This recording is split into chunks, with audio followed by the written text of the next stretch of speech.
Ça, c'est une tornade. Les tornades sont imprévisibles. Reculez! Elles sont instables.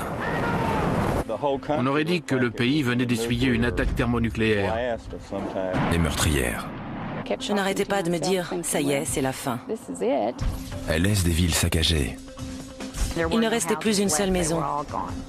Et des scientifiques médusés. Ce n'est pas la bonne taille. Chaque tornade est unique. La plupart sont dangereuses et certaines sont mortelles.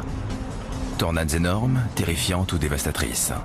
Et pour finir, la méga-tornade, celle qui, selon les spécialistes, détruira un jour une grande ville des États-Unis.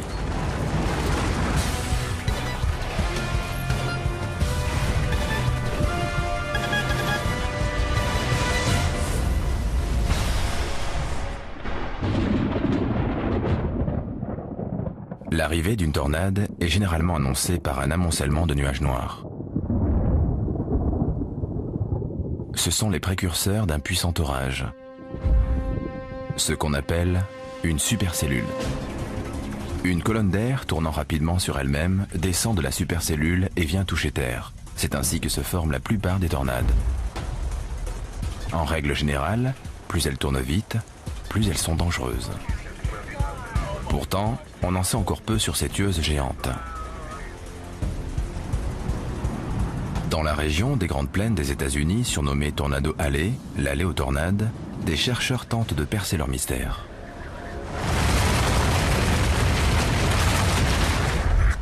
Chaque année, plus de 400 d'entre elles menacent cette région du monde, un chiffre bien plus élevé que n'importe où ailleurs. Ce phénomène s'explique par des conditions atmosphériques bien particulières. Les montagnes à l'ouest, le golfe du Mexique au sud et l'absence de barrières géographiques entre ici et le pôle Nord, tout ça fait qu'on a souvent des alternances rapides entre masses d'air chaud et masses d'air froid. L'intensité des tornades est classée selon l'échelle de Fujita, du nom du professeur Théodore Fujita. La vitesse du vent dans la tornade est estimée à partir des dégâts occasionnés. Les plus petites sont classées F0. Le vent peut y souffler à 116 km/h, l'équivalent d'un petit ouragan. À l'autre extrémité de l'échelle, les tornades F5 peuvent atteindre 512 km/h. Reculez! Reculez! Encore! Nous allons nous pencher sur diverses tornades, depuis la F2, capable d'arracher un toit de maison, Vous avez vu ça? jusqu'à la F5, qui détruit tout sur son passage. Puis nous verrons les conséquences du passage d'une méga-tornade, celle qui, d'après certains scientifiques, pourrait anéantir une grande ville américaine.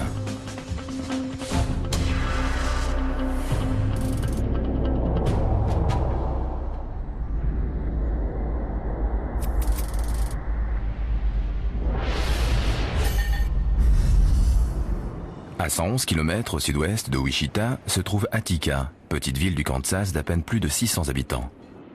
Une bourgade que l'on remarque à peine. Pourtant, le 12 mai 2004, une violente tornade s'y est déchaînée. Ce jour-là, le bleu du ciel cède progressivement la place à des nuages d'orage. Peu après 18 h, Dan Smith-Eisler se dirige vers la ville. J'étais allé travailler chez le banquier et j'avais dit à sa femme, vous savez, il y a de l'orage dans l'air. Plusieurs orages se forment dans le sud du Kansas. Un regard suffit à Charles Dowell, météorologue depuis 30 ans, pour savoir qu'il pourrait générer des tornades. Pour qu'une tornade se forme, l'un des principaux facteurs est un vent de basse altitude qui change rapidement de vitesse et de direction selon sa hauteur. On appelle ça le cisaillement vertical de vent. En cas de cisaillement vertical, l'air se met à tournoyer comme dans un cylindre invisible. La vitesse du vent augmente, le cylindre se relève, la tornade s'intensifie et à l'intérieur, la pression chute. La condensation due à cette baisse de pression s'accumule dans l'entonnoir et la tornade devient visible. C'est ce qui se passe dans le ciel du sud du Kansas. Mike Loreg, chef des services d'urgence du comté de Harper, reçoit la première alerte à 18 h 45. On prend toujours ce genre d'alerte très au sérieux, parce que c'est à nous de prévenir la population. À ce moment-là, on ignorait encore si ça allait être une F0 ou une tornade monstrueuse.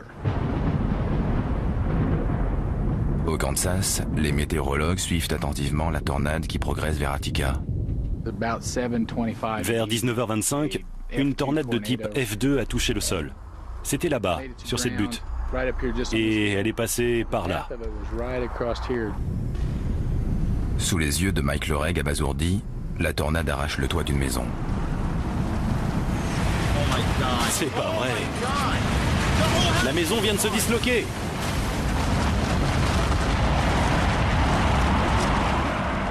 Mais ce n'est qu'un début. Les malheurs du Kansas sont loin d'être terminés. On se disait, c'est peut-être fini. Nos équipes de secours sont formées à ce genre de choses.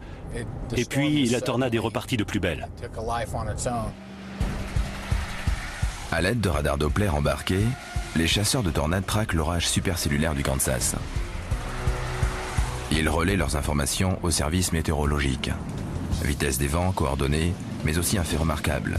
L'orage est en train de générer des tornades multiples. Pour Yvette Richardson, voir une supercellule produire plus d'une tornade n'a rien de nouveau. C'est une situation potentiellement dangereuse, parce qu'en général, les gens ne surveillent que la tornade principale. Ils se croient en sécurité tant qu'ils restent à bonne distance ou qu'ils sont barricadés quelque part. Les équipes de chasseurs de tornades en signalent 16, de taille et de puissance différentes. La plus grosse est une F4, plus rapide de 160 km/h qu'une F2 et environ 3 fois plus grosse. Elle se dirige droit vers la maison de Dan et Donna Smith-Eisler. J'écoutais les bulletins à la radio et à la télé, et ils ont donné l'endroit exact où elle se trouvait. Lorsque l'on connaît la trajectoire d'une tornade, les victimes potentielles ont en moyenne 12 minutes pour se mettre à l'abri, un temps suffisant pour rester en vie. Les Smith-Eisler ont entendu l'alerte, mais Dan ne réagit pas. Fasciné par les grêlons de la taille d'une balle de golf qui précèdent souvent l'arrivée d'une tornade, il refuse de rejoindre son épouse au sous-sol. J'ai eu tellement peur que je me suis mise à lui crier de descendre. La chienne ne voulait pas venir non plus. Il a dit « Sugar ne veut pas venir ». Elle entrait, elle sortait, elle entrait. Mais les chiens sont malins, ils sentent les choses. J'ai crié sur Sugar, elle est venue et il l'a suivie. On a entendu de drôles de bruits. Ça venait d'une étagère pleine de boîtes de conserve. Elles étaient en train de sauter à cause du changement de pression. On aurait cru qu'on faisait du pop-corn. La tornade s'abat sur la maison avec des vents estimés à 320 km/h. J'ai reçu un morceau de ciment ou je ne sais quoi sur la tête. J'ai poussé un de ces gémissements. Du coup, on se dit à quoi bon lutter. J'en étais là quand il a dit « On va pas s'en sortir », ça m'a réveillée. Mais si, on va s'en sortir. Il n'y avait plus qu'à prier. Des vents furieux s'acharnent sur la maison.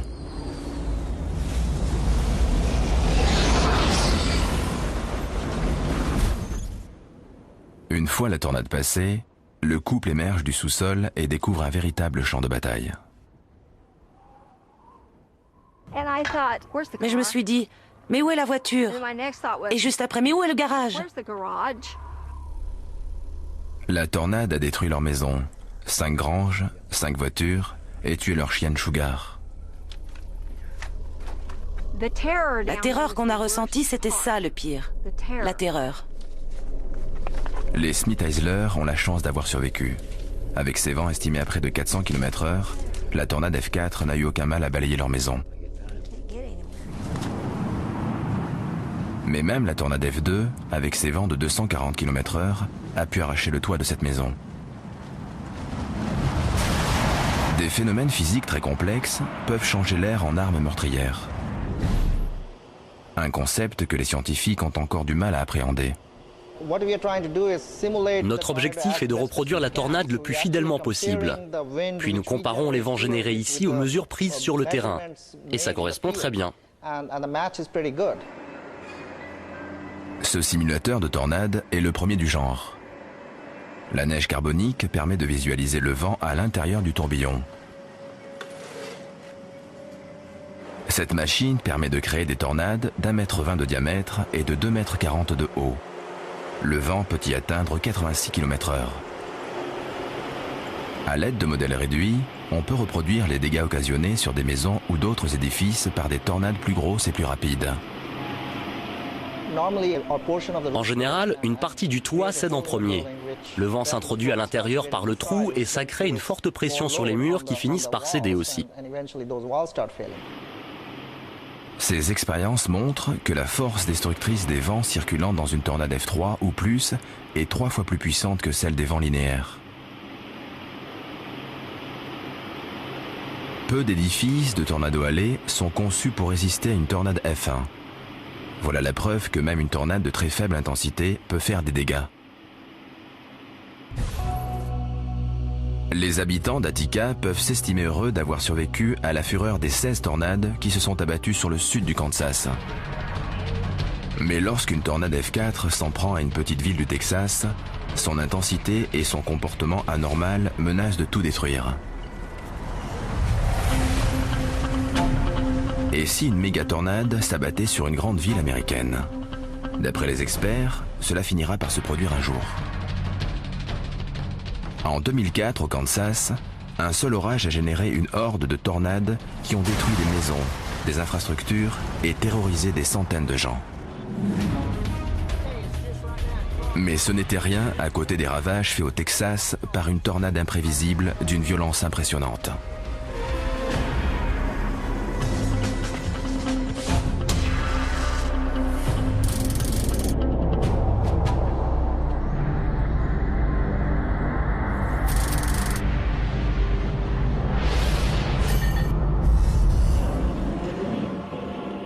Tampa, au Texas, est une ville qui s'est comptée sur sa bonne étoile.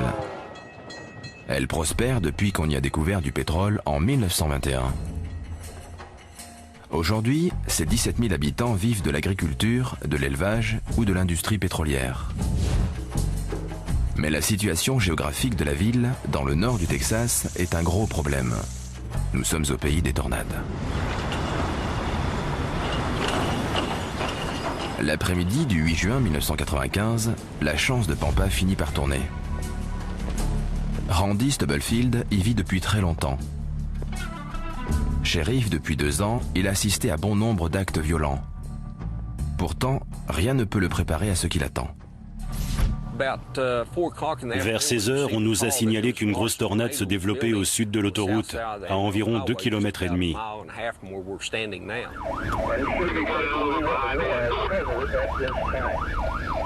Il attrape son caméscope et fonce vers le tourbillon. Je l'ai regardé évoluer dans les champs au nord de la voie ferrée. Elle n'arrêtait pas de grossir. Charles Dowell est lui aussi en train de filmer le phénomène. Étant donné l'orage qu'il a créé, on peut dire que la tornade de Pampa a eu une évolution très inhabituelle. Je n'avais encore jamais rien vu de tel. En effet, c'est une vision peu commune. La tornade est quasiment immobile.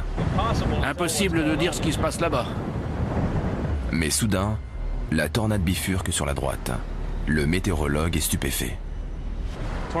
Les tornades avancent dans une direction précise parce qu'elles sont liées à l'orage qui les génère. Et ce nuage va dans une direction précise parce qu'il est pris dans un courant qui le pousse dans cette direction. Mais la tornade de Pampa ne va pas dans la même direction que l'orage. Après une suite de virages serrés, elle décrète une boucle de près de 270 degrés autour du météorologue. Cette trajectoire imprévisible la rend extrêmement dangereuse. On s'en va! J'étais complètement dépassé par cette tornade. Je n'y comprenais rien. Elle est partie vers le nord. Tout le monde à l'abri, ce truc est énorme. Elle a frappé une zone industrielle.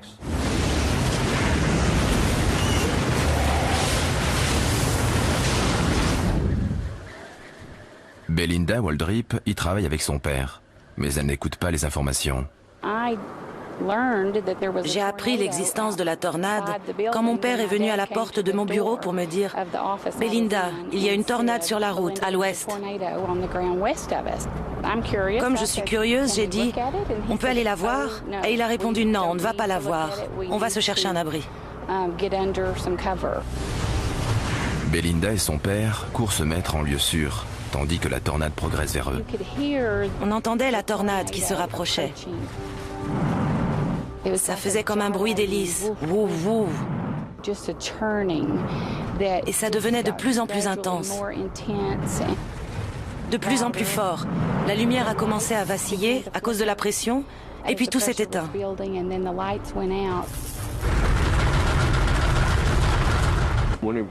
On a commencé à voir voler des débris, du métal, des morceaux de toit. Elle venait de frapper les premiers bâtiments en acier de la zone industrielle. Et puis, il y a eu une explosion. Ça m'a fait décoller du sol. J'ai été projetée contre différentes choses. Ça m'a tiré en arrière comme si j'étais une poupée de chiffon.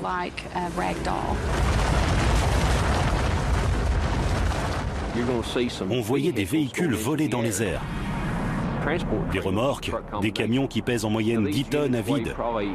Ils étaient aspirés par la tornade, qui les faisait tourbillonner.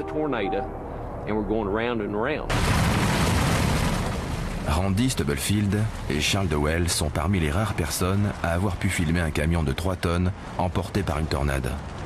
Quant à Belinda Waldrip, elle est prise au piège du tourbillon géant. Quand j'étais dans la tornade, tout était noir autour de moi. J'ai fermé les yeux pour les protéger. Je n'arrêtais pas de me dire, ça y est, c'est la fin. Je me sentais totalement impuissant, parce qu'il n'y a rien à faire contre ça. Rien ne peut l'arrêter. C'est une sensation vraiment horrible. Elle m'a rejeté là, dans le parking. Je suis tombée sur le dos. Je voyais le nuage et la tornade juste au-dessus de moi. On aurait dit un fantôme qui s'est élevé avant de s'en aller. Belinda semble être tirée d'affaire, ce qui n'est pas encore le cas de Randy. J'ai compris qu'elle se dirigeait vers Pampa. Il saute dans sa voiture et fonce droit vers la tornade. Par la radio, un de mes adjoints m'a dit « Attention, t'es trop près ». Tu es presque. On sait qu'on est trop près quand les débris commencent à entrer dans la voiture. J'avais les fenêtres baissées et les débris envahissaient l'habitacle. Elle vient d'entrer dans la ville. Elle se dirigeait droit vers le bureau du shérif, dans le centre-ville. À l'époque, j'avais environ 65 détenus en cellule. Le bâtiment était costaud, mais la tornade aussi était costaude. La tornade s'abat sur Pampa, détruisant ou endommageant 200 maisons et 50 entreprises. Dans la zone industrielle, la plupart des bâtiments sont arrachés de leurs fondations. Gravement blessée, Belinda est en état de choc. Évidemment, j'étais abasourdie et tout engourdie. Je ne sentais plus rien. Je pensais avoir les jambes cassées. Je ne savais pas où j'étais, parce qu'il n'y avait plus un seul bâtiment. Je n'avais aucun point de repère, c'était vraiment angoissant. Craignant le pire, la jeune femme part aussitôt à la recherche de son père. Il était étendu sur un moteur. J'ai cru qu'il était mort parce qu'il était complètement inerte. J'ai réussi à m'approcher de lui et j'ai commencé à le frotter. Il s'est réveillé, il a tourné la tête. J'ai vu qu'il saignait, mais surtout, j'ai vu le blanc de ses yeux. Il avait l'air terrifié. Je n'oublierai jamais ce regard. Il était terrorisé. Il m'a dit « Aide-moi à me lever ». Et j'ai répondu « Je ne peux pas t'aider, je ne tiens pas debout ». Les secours emmènent d'urgence Belinda et son père à l'hôpital. Leur état est grave. 5 autres habitants sont blessés. Par chance, il n'y a aucun mort. Pendant que les blessés se remettent, les spécialistes étudient les remarquables images prises par le shérif et le météorologue. Pour faire voler un camion de 3 tonnes dans les airs, il faut un vent d'une vitesse sidérante, probablement plus de 240 km/h. David Llewellyn étudie les forces complexes en œuvre à l'intérieur des tornades. Dans une tornade, le vent ne se contente pas de tourner sur lui-même. En fait, il s'enroule en spirale vers l'intérieur. Selon David Llewellyn, lorsqu'un objet comme un camion est aspiré par une tornade, il peut être projeté au sol par de puissants vents descendants avant d'être remonté par des vents ascendants. Ce cycle infernal finit par rendre l'objet méconnaissable. puis il est projeté hors du tourbillon à la vitesse d'un missile.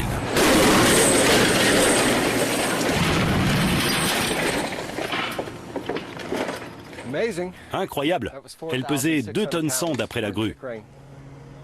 Scott Schiff et son équipe de l'université de Clemson étudient les dégâts occasionnés par une voiture expulsée d'une tornade. On est en train de tester cette dalle de toit. Elle était destinée à un abri. Il y a environ 25 cm de béton avec une double épaisseur d'acier. Elle est donc fortement renforcée. Elle est conçue pour supporter de très forts impacts. 3, 2, 1, lâchez! Après plusieurs impacts, la dalle commence à s'effriter.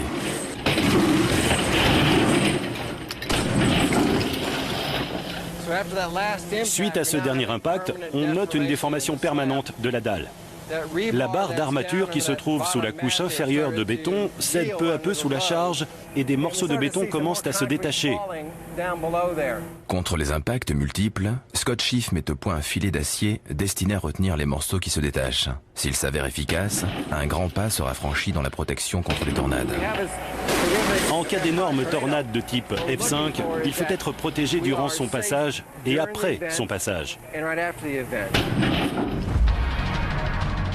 La tornade de Pampa avait beau être imprévisible et extrêmement puissante, elle n'a fait aucun mort. À 600 km de là, une autre ville du Texas n'a pas eu cette chance. Une tornade F5 y a transformé la moindre motte de terre, le moindre morceau de bois, en arme meurtrière.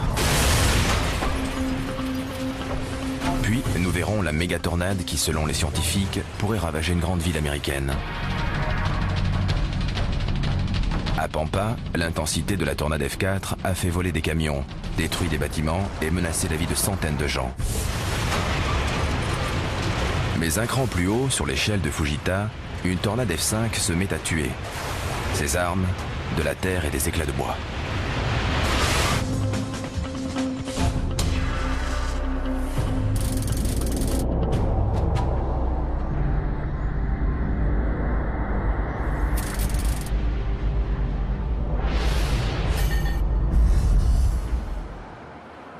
Jarrell a été fondée en 1909.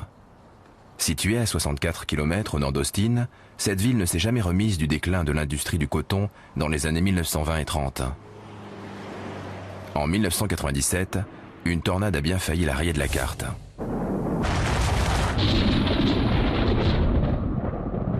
Dès le départ, la tornade de Jarrell sort de l'ordinaire. Le 27 mai, une supercellule se forme dans le centre du Texas. Cette tornade est remarquable à plus d'un titre. Elle s'est notamment formée dans des conditions jugées inhabituelles à l'époque. Cette énorme supercellule n'a pas un cisaillement vertical de vent très important, ingrédient habituellement essentiel à la formation des tornades. William Gallus, météorologue, enseigne la prévision des tornades à l'aide d'un simulateur virtuel. Dans la nature, pour obtenir une tornade, il faut deux choses. De très forts courants ascendants et descendants pour étirer l'air sur le plan vertical et une source de rotation. Le mouvement de rotation est généralement fourni par un fort cisaillement de vent. Avant Jarrell, on pensait qu'un cisaillement de faible intensité ne pouvait pas donner de violentes tornades. Mais ce jour-là, les conditions atmosphériques inhabituelles au centre du Texas vont mettre à mal cette théorie, avec des conséquences tragiques. L'air chaud et humide s'élève si vite qu'il génère un fort courant ascendant, donnant naissance à une tornade aussi puissante que dangereuse.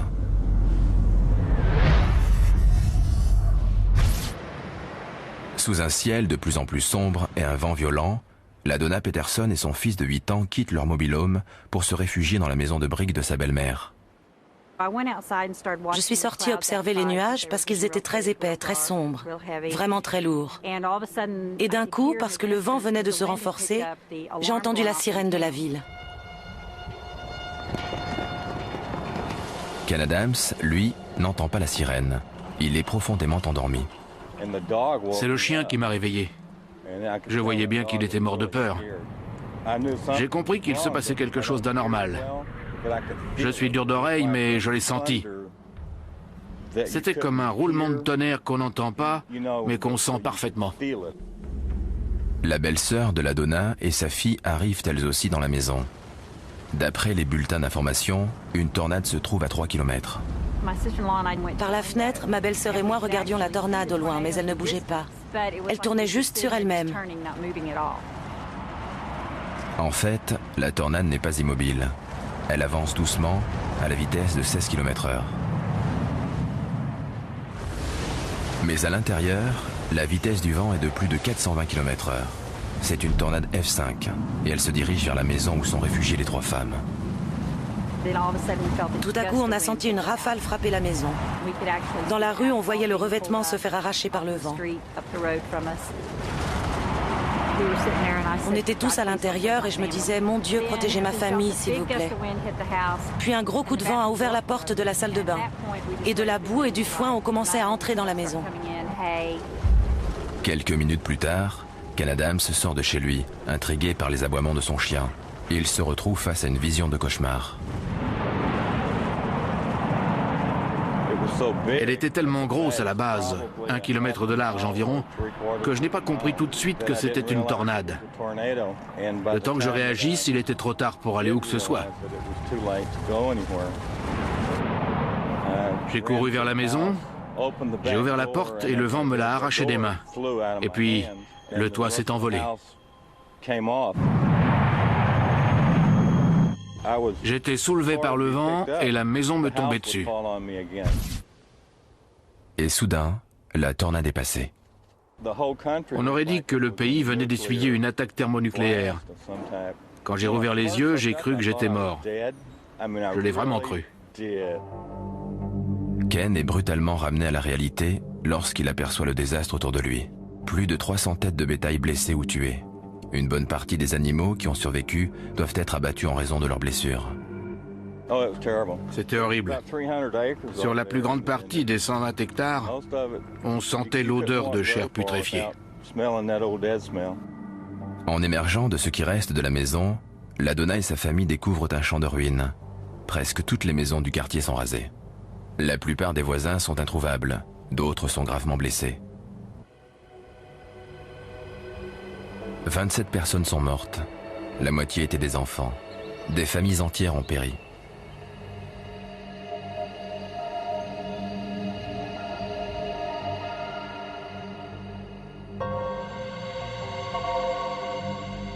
L'étude de la tornade de Jarrell révèle des faits intéressants.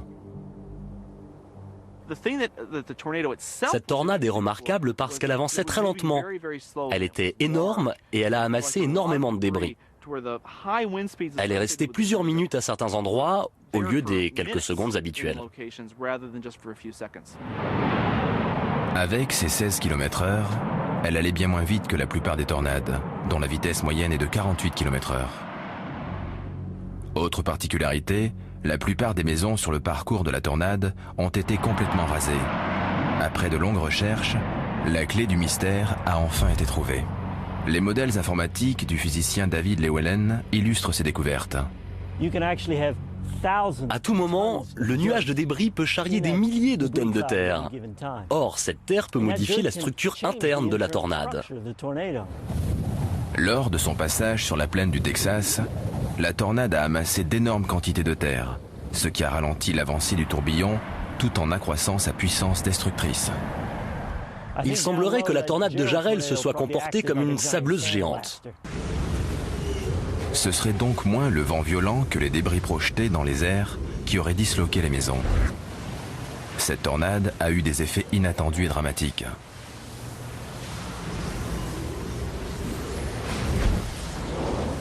On conseille de ne jamais tenter de fuir une tornade.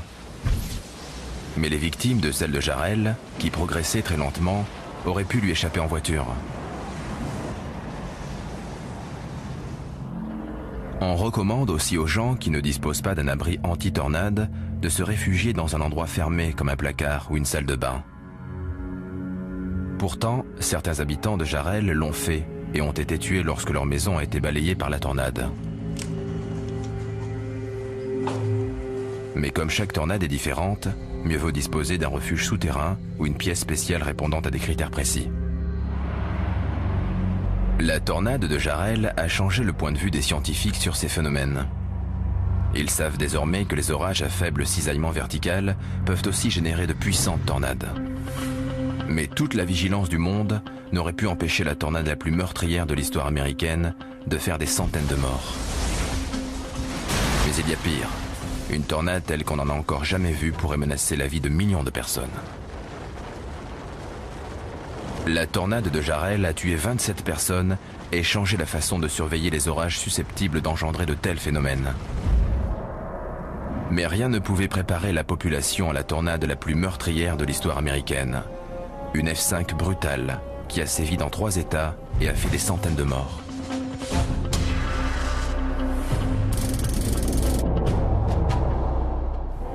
Le 18 mars 1925, une tornade a massacré à elle seule 695 personnes entre le Missouri, l'Illinois et l'Indiana. Durant plusieurs heures, cette gigantesque F5 a tout détruit sur 320 km. Les récits des survivants font froid dans le dos. Le ciel était empli de milliers de débris, planches, poteaux, flancs entiers de petites maisons. Dans certains cas, les maisons entières étaient aspirées, projetées sur le sol. Sans parler des êtres vivants, un bébé arraché au bras de sa mère, autour de moi des enfants souffrant de coupures, en sang, pleurant et criant sans cesse. Une vision de cauchemar. La gravité des dégâts est surtout due au fait que la tornade a touché une population particulièrement vulnérable.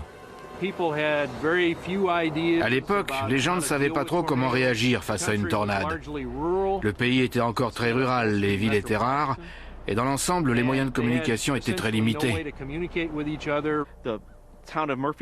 Murfreesboro, où plus de 100 personnes sont mortes, a été touché plus de 2 heures après que la tornade a fait ses premières victimes. Les gens se sont demandé pourquoi ils n'avaient pas été avertis par téléphone ou par télégraphe qu'un malheur approchait. En 1925, plusieurs millions de personnes vivaient dans les petites bourgades de Tornado Alley. Elles sont aujourd'hui des dizaines de millions. Grâce aux moyens de communication modernes, les alertes sont améliorées. Mais évacuer une grande ville avant l'arrivée d'une F5 est encore impossible. Le 3 mai 1999, les habitants d'Oklahoma City ont essuyé la pire tornade F5 de l'époque contemporaine.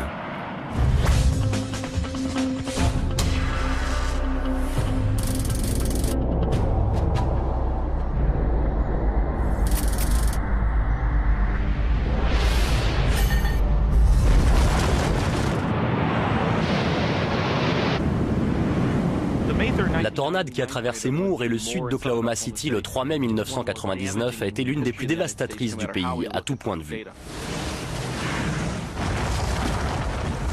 En fin d'après-midi, les météorologues de l'Oklahoma surveillent attentivement plusieurs orages à supercellules. Les signalements de tornades commencent à affluer. Chez elle, avec son fils de 8 ans, Dana Grimm regarde les informations locales. On suivait ça depuis plusieurs heures. Il disait que l'orage grossissait et que ceux qui ne se réfugieraient pas sous terre ne s'en sortiraient pas. Le système orageux est intense, complexe et ne cesse de grossir. Sous les yeux effarés des observateurs de la météo, de multiples orages se mettent à produire de multiples tornades. Grosse tornade, une très grosse tornade. On aurait dit que le moindre nuage d'orage donnait naissance à une tornade à un moment ou à un autre. Par moment, il y avait une tornade principale et tout autour ce qu'on appelle des tornades satellites.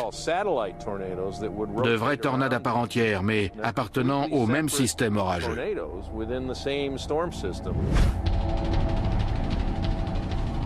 À 18h25, une grosse tornade touche le sol aux portes de la ville d'Amber.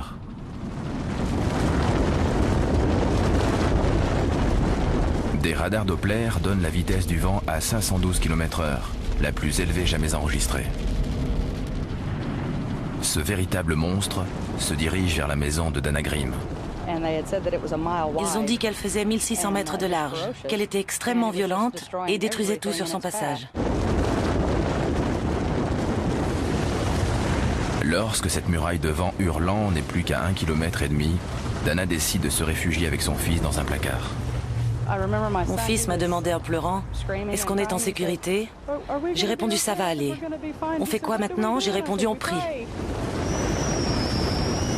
Mais la peur de la jeune femme se transforme en panique lorsqu'elle entend la tornade. Ça ressemblait à un glapissement très aigu. Il y avait aussi le bruit des vitres qui éclataient. La maison tremblait, on entendait des poutres du toit qui cassaient. Les murs se sont soulevés et on a senti un courant d'air froid passer en dessous. Et quelques secondes après, la maison a éclaté. Je ne pouvais plus respirer. J'avais ingéré trop de poussière. Je me suis dit, c'est la fin. Je me suis mise à prier en disant, mon Dieu, s'il faut mourir, je suis prête. Alors qu'elle est sur le point de suffoquer, Dana est aspirée par la tornade et emportée hors du nuage de poussière. Elle est projetée sur le sol et se retrouve paralysée par la peur. Quand je me suis rendu compte que mon fils n'était pas là, je l'ai appelé et il est arrivé en courant. C'était vraiment un miracle parce qu'on était tous les deux pieds nus. Il n'a pas eu la moindre égratignure aux pieds. La tornade géante poursuit sa route vers Oklahoma City et traverse une autoroute en pleine heure de pointe. En voyant la tornade se diriger sur eux, des automobilistes pris de panique abandonnent leur véhicule pour trouver un abri. Cette décision aura des conséquences tragiques pour certains. 3 personnes ayant trouvé refuge sous un pont de l'autoroute sont tuées par les débris ou la simple force du vent. Les véhicules abandonnés bloquent la route de nombreuses personnes. À Oklahoma City, Shields Boulevard est devenu un parking géant, ce qui a empêché certaines personnes d'échapper à la tornade. Lorsque la tornade se dissipe, elle laisse derrière elle 40 morts et près de 700 blessés. Ce soir-là, ma femme travaillait à l'hôpital de Norman. Elle était aux urgences, qui étaient débordées, évidemment. Elle a vu des blessures vraiment atroces. Des gens arrivaient pleins d'éclats de bois. On aurait dit des pelotes d'épingles tellement il y en avait. Des choses horribles. Nombreux sont les survivants qui souffrent le martyre, transpercés par des débris. Cheryl Brown a étudié les victimes de la tornade. De nombreuses blessures étaient dues à la projection de débris divers fichés dans le corps des victimes. Ça allait des petits éclats de bois à de très gros objets tels que des pieux. Ces blessures sont liées au nombre de maisons détruites, le vent ayant projeté dans les airs d'innombrables éclats de bois et autres matériaux.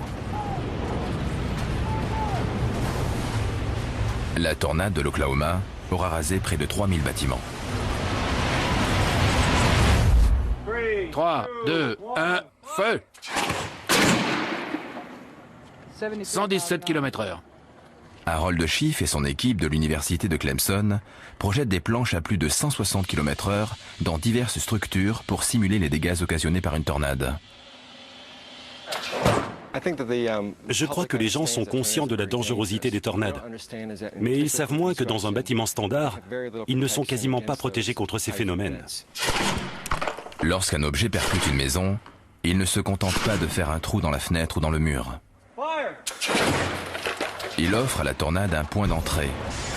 Une fois engouffré à l'intérieur, le vent peut faire éclater les murs et arracher le toit.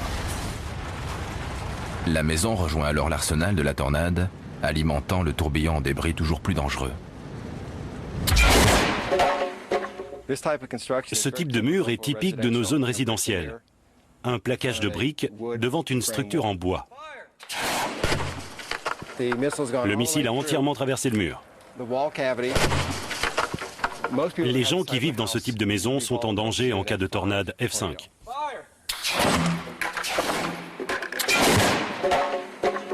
D'après les tests de l'ingénieur, pour qu'une maison supporte le choc des débris, le plaquage de briques doit être renforcé par 8 cm de béton. Ce mur pourrait équiper un abri destiné à résister aux tornades. La plupart des maisons d'Oklahoma City avaient des murs de bois et de briques. Nombre d'entre elles se trouvant sur la trajectoire de la tornade, la quantité de débris a augmenté de manière exponentielle. Dana Grimm a survécu malgré son dos brisé. Son fils a eu la poitrine perforée. Je suis convaincue que si je n'avais pas été projetée loin de la maison, je serais morte sur place, parce que je n'arrivais plus à respirer. Ce jour-là, 10 orages à supercellules ont généré 70 tornades, parmi lesquels la F5 qui a ravagé 24 km d'autoroute et de banlieue d'Oklahoma City. C'était très triste. Rien que dans notre quartier, 14 personnes sont mortes.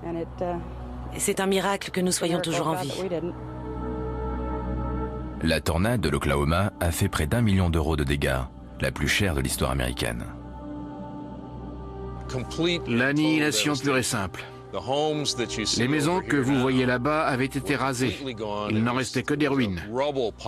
Si vous vous étiez trouvé dehors à ce moment-là, ça n'aurait pas été très agréable. Mais le pire a été évité de justesse. Si la tornade avait dévié de 16 km à l'ouest, elle aurait frappé le centre d'Oklahoma City. La tornade de Moore et ses satellites restent à ce jour les plus destructrices de l'époque contemporaine.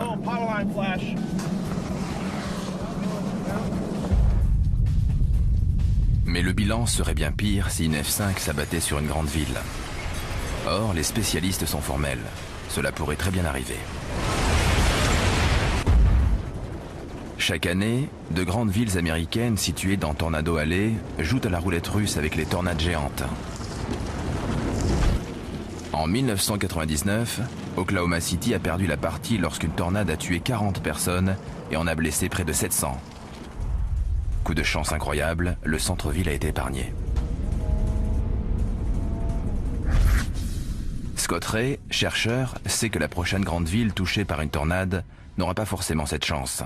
Dallas court le risque d'être frappé par une tornade très violente. Dallas est une ville en plein développement située dans le sud de Tornado Alley. C'est l'une des métropoles américaines qui s'agrandissent le plus vite. Elle compte 5 millions d'habitants et 600 sièges sociaux d'entreprises. Dallas est 10 fois plus grande qu'Oklahoma City. J'ai été frappé par les images aériennes d'Oklahoma City. L'étendue des dégâts était impressionnante. Scott Ray aide les administrations locales à planifier les risques, en particulier ceux liés aux tornades. Pour préparer Dallas à un éventuel désastre, il a imaginé plus de 60 scénarios différents montrant ce qui se passerait en cas de tornade ultra-violente.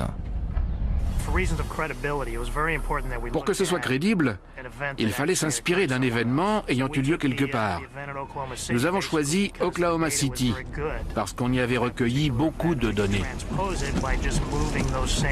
Nous avons appliqué les caractéristiques physiques de cette tornade à la géographie de la région de Dallas pour voir ce qui se passerait. Scott Ray et son équipe ont minutieusement reproduit la trajectoire de la tornade sur la région de Dallas.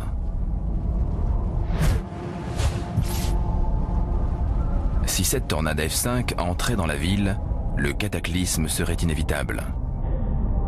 Ce serait sans doute la tornade la plus dévastatrice de l'histoire des États-Unis.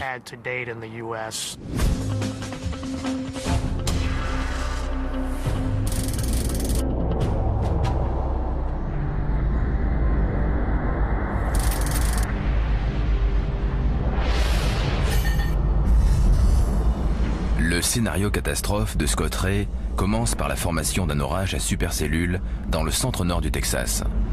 Une tornade F3 tournant à 160 km/h touche le sol dans un champ poussiéreux à 16 km de Dallas. Sa première cible, Cockrell Hill, petite ville de banlieue. La tornade dépasse maintenant les 320 km/h. Des voitures sont projetées, des bâtiments détruits.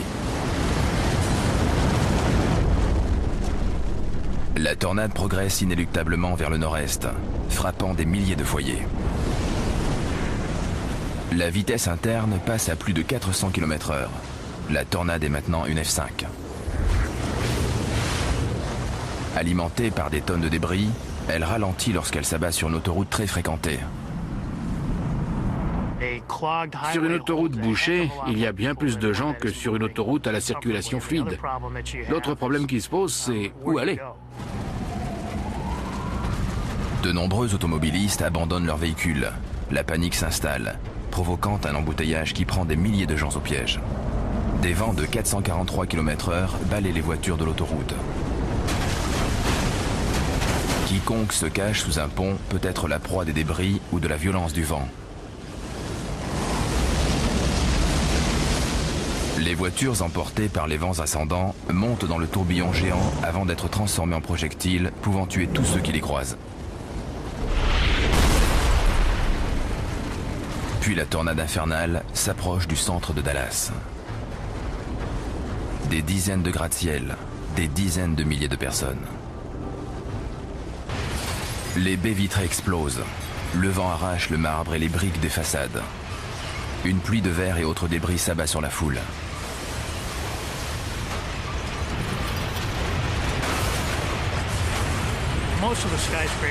La plupart des gratte-ciel de la ville sont couverts de vitres qui ne sont pas très résistantes.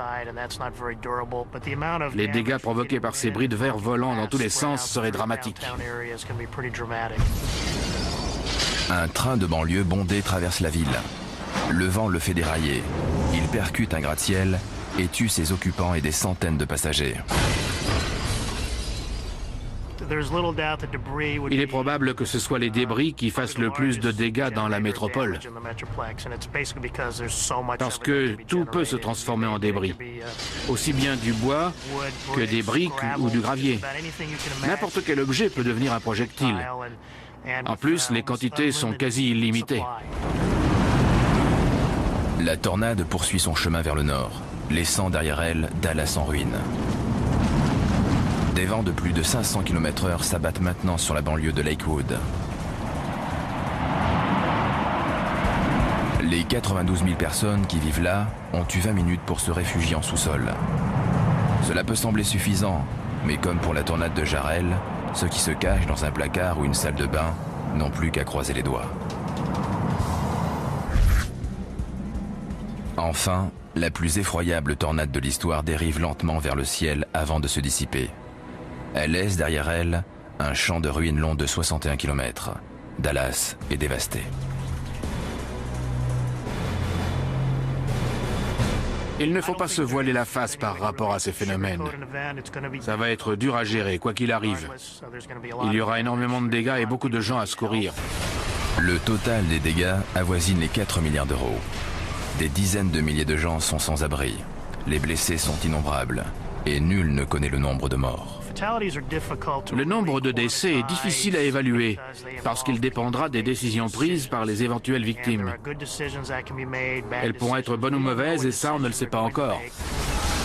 Idéalement, il faudrait que la municipalité se prépare au pire en multipliant les abris souterrains, en procédant à des exercices d'évacuation et en sensibilisant le public. Mais tout cela ne serait peut-être pas suffisant. Financièrement, il serait presque impossible de construire une ville capable de résister à une très violente tornade. La population des zones métropolitaines de Tornado Alley ne cesse d'augmenter. Les chercheurs sont lancés dans une course contre la montre pour tenter de comprendre l'un des plus grands secrets de la nature.